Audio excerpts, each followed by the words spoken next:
Today, we are jumping into episode 4, season 2 of the Schaeffer Dialogues. We're continuing our exploration of Francis Schaeffer's really profound book, Escape from Reason. And specifically, we're tackling chapter 4 today. It's titled quite intriguingly, The Leap. Now, last time, if you recall, we looked at the rise of autonomous faith, this idea that, according to Schaeffer, led modern man to live life below what he vividly calls the line of despair. So, okay, let's unpack this. Today, we're really focusing on how modern thought is shaped by this fundamental split, this dichotomy between reasonable facts on one hand and non-reasonable faith on the other. It's an idea that honestly explains so much about our world today. It really does. And what's fascinating, I think, is how Schaeffer traces the history, Yeah. He shows how we got here, the deep roots of this division, and how much it affects our search for truth, for meaning. Exactly. So our mission today is to really get a handle on this separation, where it came from, what it means, its implications. So you can see the landscape of modern thought maybe a bit more clearly. Yeah. And to really get this, we have to start with Søren Kierkegaard. He's really the pivotal figure in solidifying this whole leap of faith concept. That's right. Kant, he'd already sort of widened the gap between nature and universals, the particulars and the big ideas.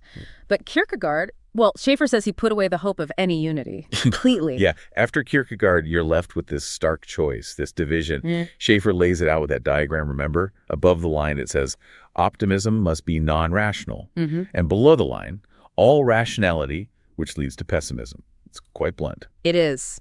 And it's not just a thin line, is it? Schaeffer's description is so graphic, a concrete horizontal 10,000 feet thick with highly charged barbed wire fixed in the concrete. Wow. Yeah, he's really hammering home the point that this isn't just a conceptual divide. It's like absolute, total dichotomy, no interchange, no way across. So what happens then below that line in the realm of just rationality, just logic?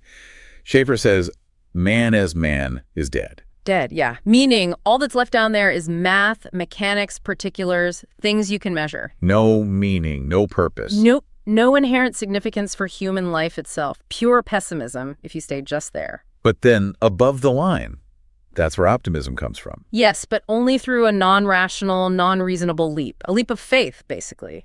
Away from reason. And this, Schaeffer calls modern man's total dichotomy. That's the term he uses. And he stresses how hard it is for many people, maybe especially those from, say, a Christian or even just a standard middle-class background, to grasp how thick that line is supposed to be. We keep thinking there must be a way to connect them. Exactly. We assume there's got to be some interchange, some bridge. But the modern answer, the post-Kierkegaard answer Schaeffer identifies, is just no. No, Britt. Never was, never will be from that perspective. Any perceived connection was just, well, an illusion based on not thinking things through rationally enough. Reason alone leads to despair. And this leads to that really striking point you mentioned. When Schaeffer says man is dead, it's not like he was alive and then something killed him. Right. It's more like, rationally speaking, he was always dead in terms of inherent meaning, but humanity just hadn't sort of followed the logic all the way down until relatively recently. It took a while to realize the full implications of relying solely on autonomous reason. That is, yeah, that's a heavy thought. Okay, so Kierkegaard makes this leap necessary. How did this idea ripple outwards? Schaeffer talks about two mainstreams, right? Secular and religious existentialism. That's right. He traces how this fundamental dichotomy plays out in both secular philosophy and, interestingly, in certain strands of theology. Let's maybe look at the secular side first. Who does he highlight there? He mentions three main currents. You've got Jean-Paul Sartre and Albert Camus, primarily in France, then Karl Jaspers in Switzerland and Martin Heidegger over in Germany. Different flavors, but all working within this framework. Let's start with Sartre and Camus. Their basic take was, the universe is absurd. Rationally speaking, yes. Utterly absurd. Meaningless. So if there's no built-in meaning, you have to create it yourself. Oh. By an act of will. Pure volition. Authenticating yourself. Schaeffer gives that example, remember? Driving in the rain, you see someone soaked. Ah, yes. You stop and give them a lift. Right. Rationally, it's absurd. Makes no difference in the grand scheme. But you chose to do it. You acted. You authenticated yourself. Okay, I see that. But then comes the tricky part. Exactly, because the authentication, the act itself, has no inherent rational or logical content. All directions of the will are, in a sense, equal. So the example continues. If you speed up and hit the person instead. You've still acted. You've equally authenticated your will, according to Sartre's logic, horrifyingly enough. This is the problem. Freedom becomes absolute, but also absolutely contentless. There's no basis for choosing one action over another, which really undermines any solid hope. What kind of hope is that? Yeah, that's deeply unsettling. Okay, what about Carl Jaspers? He talked about a final experience. Right. Jaspers proposed this idea of an experience, maybe a moment that's just so profound, so big, it gives you the certainty that you are, that there's meaning, even though rationally, there shouldn't be. Sounds subjective. Extremely. And that's the core issue, Schaeffer points out. Because it's completely cut off from the rational, there's no way to communicate its content. Not really. Not to others, maybe not even reliably to yourself later. He tells that story about the student. Yeah, the student in Amsterdam who'd had such an experience tried to hang on to it for meaning, but 2 years later was suicidal because, well, the feeling faded, I suppose. It couldn't sustain him. So the hope is just incredibly fragile. Fragile, uncommunicable, and you can't even prepare for it or make it happen. It just comes, or it doesn't, or it leaves. How hopeless is a hope based purely on that? Okay, and the third figure, Heidegger. He focused on angst. Yes, angst. And Schaeffer is careful to distinguish it from fear. Fear has an object, you're afraid of something. Right. Angst, for Heidegger, is more like a vague, objectless dread. Schaeffer uses the analogy of the feeling you get in a potentially haunted house, just this pervasive unease. And Heidegger built his philosophy on that feeling. Essentially, yes, he hung everything on that kind of basic anxiety, that confrontation with nothingness almost. For Heidegger, the specific words or concepts you might put in the upper story to explain meaning don't really matter much. The foundation is the leap itself, prompted by angst. And this really leads to Schaeffer's broader observation about modern philosophy. He says there are almost no classical philosophies left. They're mostly what he calls anti-philosophies. Anti-philosophies. Yeah. Meaning they've given up on the idea that you can find rational answers to the big questions about meaning, purpose, existence, God. They don't think reason can get you there anymore. So you see that contrast, right? You have some philosophers like the Anglo-Saxon linguistic analysts he mentions who just kind of retreat. They focus only on defining words very precisely, staying safely below the line of despair. Right. They limit the scope of philosophy, very rational, but only within a very small box. They avoid the big, messy questions. Whereas the existentialists, they do tackle the big questions. They do, but only by accepting that huge split, that dichotomy, they leap. And Schaeffer says that is the defining characteristic. Exactly. He says what makes modern man is the existence of this dichotomy and not the multitude of types of things he places as a leap in the upper story. That division is modernity, intellectually speaking. It separates us from, say, Renaissance thinkers looking for humanistic unity, or Reformation thinkers who saw a unity based on revelation that encompassed reason. Okay, so that's the secular side. But you said this same dynamic, this leap, appears in religious thought too. Yes. Schaeffer argues strongly that the same fundamental picture emerges in theologians like Karl Barth and the neo-Orthodox movements that followed him. How so? Well, again, the core idea is no rational interchange between the upper and lower stories. Faith and reason are walled off.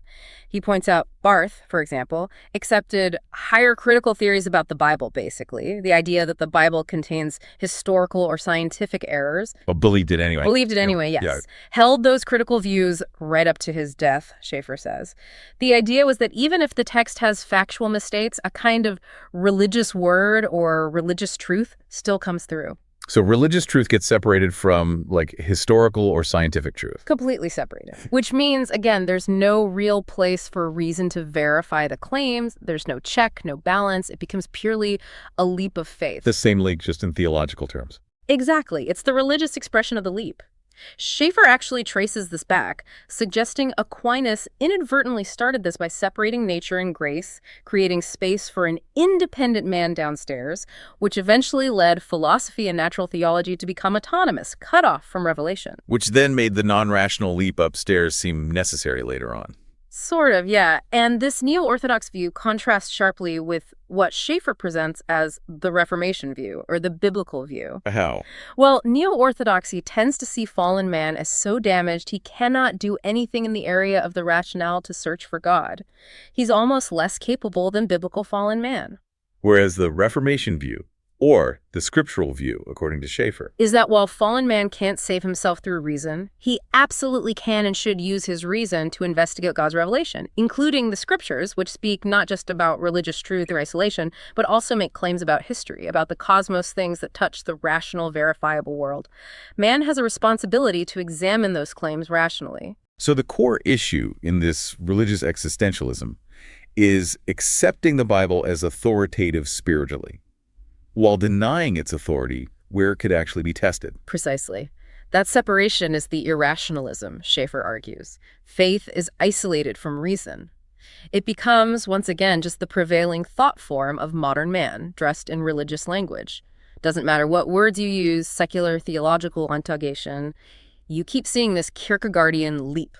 A leap that's total, unverifiable. Because it's utterly cut off from the logical, the reasonable, the testable. It's faith in faith itself, almost. Right. This is getting really interesting. If man can't live with the meaninglessness below the line, as Schaeffer believes, because we're made in God's image, what does he do? He has to put something in that upper story, right? He absolutely does. He can't live as though he's nothing. So he starts placing, as Schaeffer puts it, all sorts of desperate things up there. We've seen some already. Yeah. Sartre's existential act, Jasper's final experience, Heidegger's angst, all ways of finding something above the line, because below the line, rationally, man is dead. And then Aldous Huxley adds something pretty dramatic to the mix. No, hugely dramatic. Huxley introduces this idea of the first-order experience and explicitly advocates using drugs to achieve it. And Schaeffer saw this playing out directly in the 60s. Very much so. He notes how many intelligent young people taking LSD at the time knew they were essentially following Huxley's prescription. They weren't just getting kicked. They were seeking meaning. Desperately seeking meaning, yes, because in the lower story, in nature viewed rationally, life seemed pointless. So drugs became a serious attempt to access a different reality, a first-order experience outside of reason.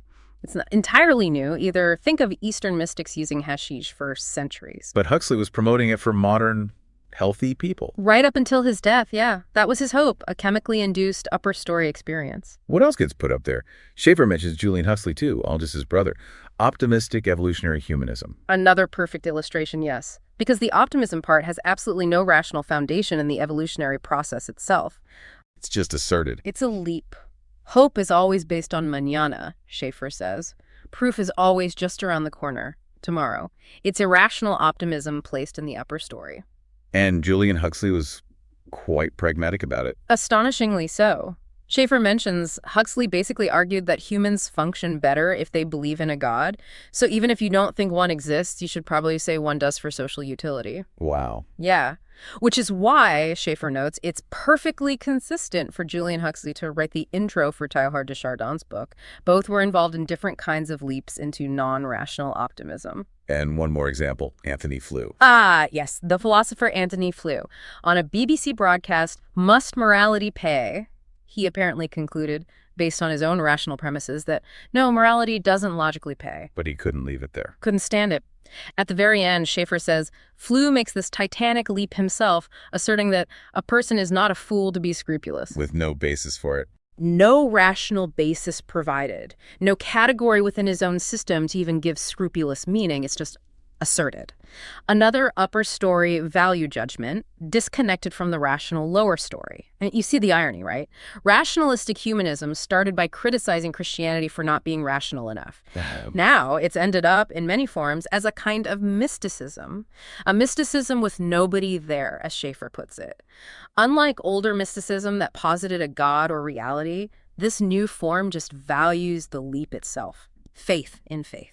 The act of believing becomes the point, regardless of the object. That's quite a journey. So how did this even play out in, say, academic philosophy itself? Well, Schaeffer tells this interesting story about linguistic philosophers at a British university.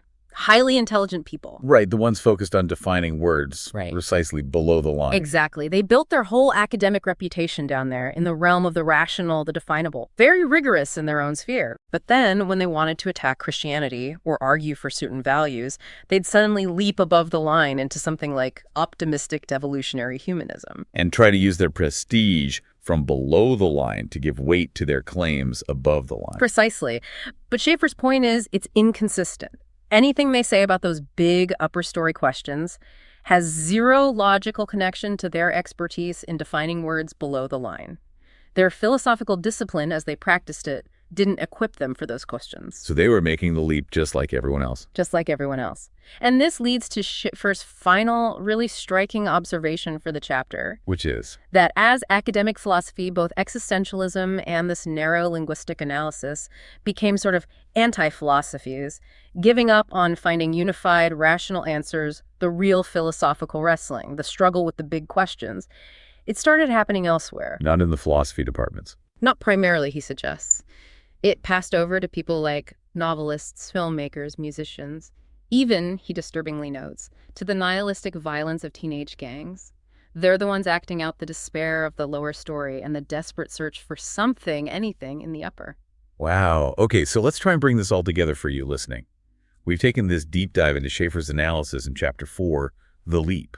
And the core idea is how modern thinking is defined by this huge split. Yeah, this chasm between rational pessimism below that line of despair and the need for some kind of non-rational optimism found only by a leap into the upper story. And it doesn't really matter if the terms are secular, like an act of will or a final experience, or drugs, or religious, like faith defined as separate from verifiable history. The underlying dynamic, Schiffer argues, is the same. It's a desperate leap, cut off from reason, trying to find meaning because the purely rational view seems to offer none. It's an act born of despair, really. So the key takeaway for you is understanding Schiffer's argument.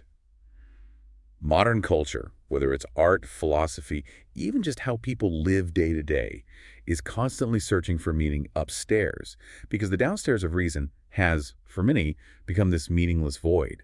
It's a huge shift from how people thought in earlier times. And maybe a final thought to leave you with. Given this profound dichotomy Schiffer describes, where do you see that leap happening today? Is it obvious in our politics? Maybe. Or in entertainment, or maybe even in how we personally try to make sense of our own lives and find hope. If this whole discussion has got you thinking, and maybe you want to explore these ideas more, engage in a deeper dialogue, we absolutely recommend checking out Joseph R. Miller's website. It's called morethancake.org. That's morethancake.org. Lots to explore there. Definitely check it out. We'll be back soon with another deep dive. Thanks for joining us.